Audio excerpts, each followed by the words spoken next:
basic outline of a session, let's go over that. And I am going to send you written handouts about these things, about everything we're going over in all the classes. But you might want to take notes just because it helps you integrate it better. So normally we would get together with another person, decide who goes first. Deciding who goes first can be flipping a coin, whatever, but generally you want to see who's the most re-stimulated in that moment. The most what? Re-stimulated.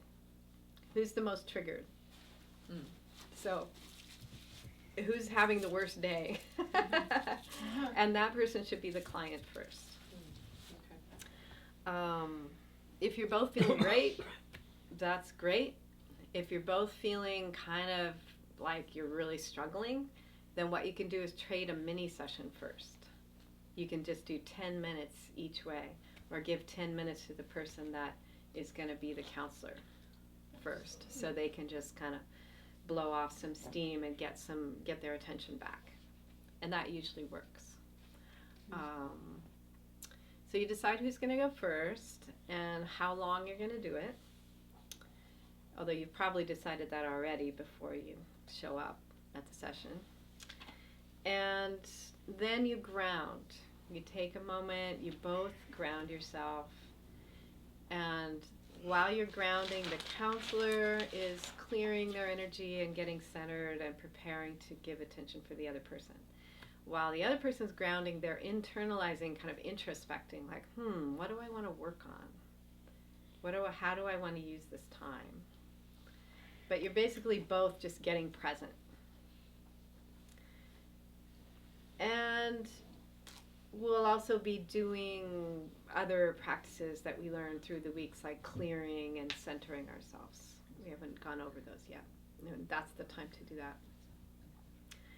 Sometimes I like doing an attunement with the other person, where I like hold hands, breathe with them, look in their eyes for a moment. Sometimes I like calling in larger energies, doing an invocation of all the healing spirits, my angels. It kind of depends on who you're with and what you both like to do.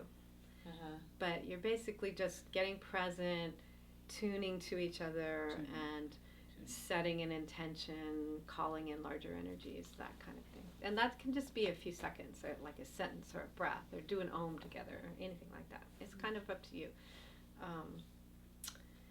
And then the person who's going to be the client starts with a new and good, which is just a random pleasant memory, anything that's happened recently that's been good or pleasant.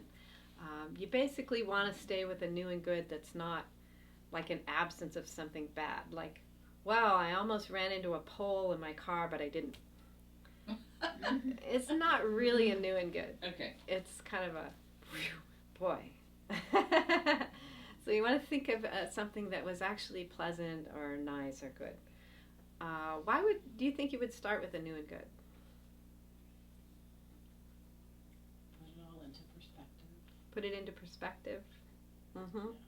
To help you see that there are good things that happen in your life. Sometimes that's important, like you come in and you're really depressed, and it's hard to do that. So is it both counselor and client? No, just the client. Just client. Yeah. Okay. It also starts the process of introspecting. So you've been out doing stuff, driving, your attention's been out. So now it's your turn, and you want to start, well, what has been happening to me, and how do I feel? You want to start like just internalizing. And so it's like a pleasant way to do that. Sometimes it's hard to find something really good. When they do this kind of work in prisons, they call it a recent and decent.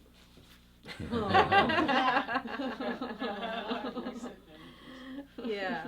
And new and goods can be short. They can actually go on a long time. You could spend the whole session doing new and goods if you wanted to, which is actually kind of radical and cool, because how often do you get to brag? Yeah. and how long will your friends listen? And how great everything is going. Yeah, after a few minutes they're like, all right, I don't want to hear about it because they start getting jealous or triggered or whatever, So actually, just like having your counselor celebrate with you can be really, really nice. If your life is going well, you could spend as long as you want on that. That's an unusual event usually, so. And then you would move into whatever the primary material is that you want to have with the session. We'll be going over like ways to get into things a little bit later, but you basically, the counselor could ask, what do you want to work on today? Or what's on top for you? What's been happening lately? Anything like that. Or the client could just say, well, what I want to work on is. And some people will come with specific things that they want to work on. Other people will just show up and go, I don't know, let's see, whatever. And as I said, we'll be giving you ideas of how to start as a client in future classes. And then you want to end. You want to end with what we call attention outs. What is it? Attention out. And attention outs are kind of like new and goods, but they're just anything that's pleasant and neutral that you can focus your mind on, that's not about your distress.